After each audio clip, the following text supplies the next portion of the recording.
Welcome everyone, it is Andrew here from iDownload blog with everything new in iOS 10 Beta 2.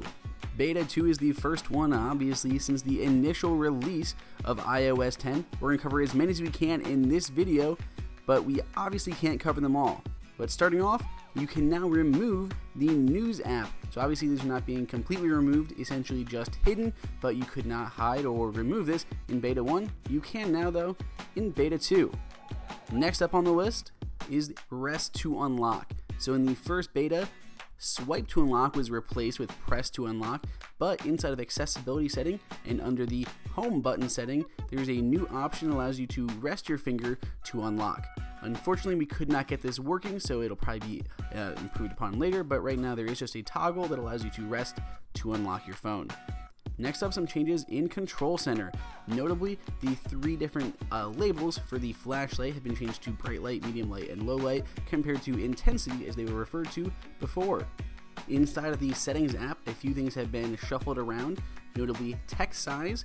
Now when you adjust this is now housed inside of display and brightness, as well as auto unlock. So both of those are now inside of display and brightness, two small changes there. Apple made an announcement about trying to encourage people to become organ donors. Now inside of the Health app under Medical ID, there's a new section that allows you to sign up to be an organ donor and learn about the benefits of being an organ donor right from here in the iPhone and the Health app itself. Aside from just the labels changing in Control Center, on the Flashlight app, there are new icons in that 3D touch menu for the different brightness or intensities as well, so new icons to go with those new labels we touched on before. Inside of the Clock app, we can see if you go to Stopwatch, there's now a slider here. The first screen is digital and the second is more of a chronograph, something that you see on the Apple Watch. So you now have two different options here between the digital and that Stopwatch analog interface.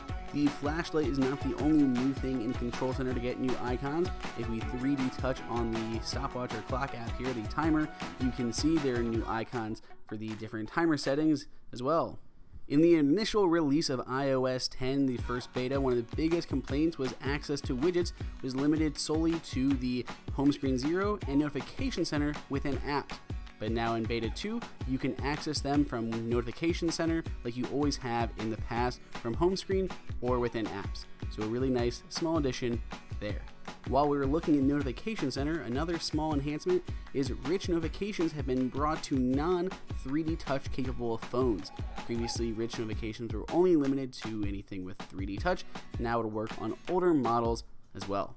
Inside of Control Center, if we go to the Music pane, there are now new icons for speakers and Apple TVs added under the Audio Sources menu. Now, one thing I was a little bit bummed about is the text sound for when you're typing on the keyboard has resorted back to the original noise instead of the softer noise that was included with the original iOS 10 beta. So back to the original noise for typing on keyboards. Also in Safari though, if you hold on the Pages option there, you'll have the option now to add a new tab directly from the Pages button. One thing I heard a lot about as well as everything else was that the fonts in the Music app were huge. Now they are much smaller by default, and a second feature is as you change the text size inside of the Settings app, that will be reflected here as well, so it will be changing as you change your actual system default text sizes.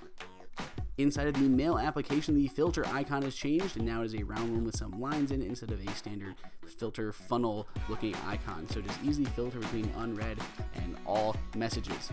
A bit of functionality also comes back to the widget view.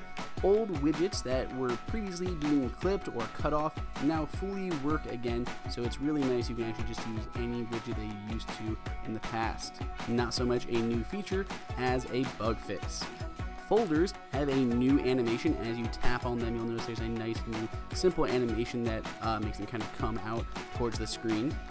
Also in folders is the background is now more blurred and the actual panel is more translucent than it was in the past.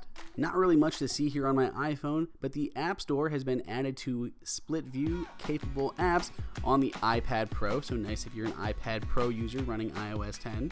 Another nice new animation is the Spotlight animation here, which works from Home Screen 0 or from within Notification Center, but you'll notice as you pull down or tap on that It has a nice little animation that it did not do before. You'll see kind of slides in there, so just a small new enhancement as far as spotlight, searches, and animations go. The clock app added a new bedtime feature, and now when it is turned off, instead of hiding everything, it simply grays it out. It does not blur it or anything, just makes it, turns off all the colors and makes it kind of hidden, but does not hide it completely. Another nice new feature that's been added back inside of the music application, if you go to play an artist, there's now the shuffle button again, so you can shuffle all by that artist.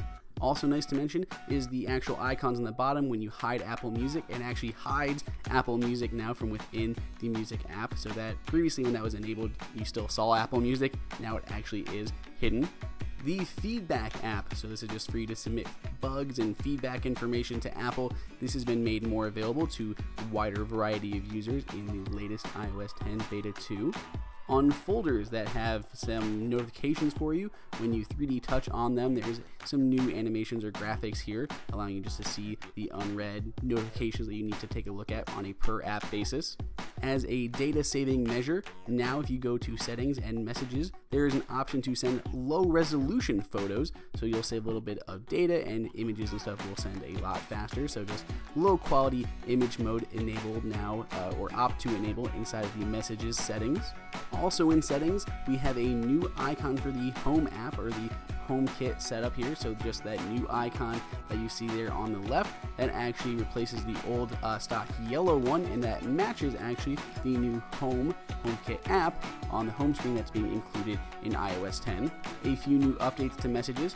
First off, digital touch. You can now see we have access to the camera without making the digital screen pad full screen like you did the original beta. You also now can actually send digital touch messages to non-iOS 10 users. So my friend Faith here, she does not have iOS 10 installed, but I can send this. It just won't animate on her end. So you can still send those messages, it just won't animate for her. We also can now view the Messages App Store. This is now live. Unfortunately, there are obviously only 4 apps in here, all made by Apple, but this is where many will come in the future from other developers as this goes public, as well as making your setting changes for automatically installing those extensions to the Messages app itself. Another small animation change is when you unlock your phone right there on the top, it kind of slides to the side and says unlocked. It's very hard to see, so just pay attention to the lock on the tippy top. We'll zoom in a little bit, and as we unlock the phone, the lock slides to the left and it says unlocked. So just a small little unlocked animation. So wow, that was a lot of changes that have come here in iOS 10 Beta 2. Let us know down in the comments which ones you like, or if there are any big ones that we've missed.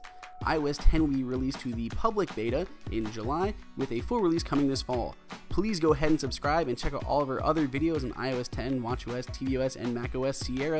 And until next time, this is Andrew for iDownload Blog.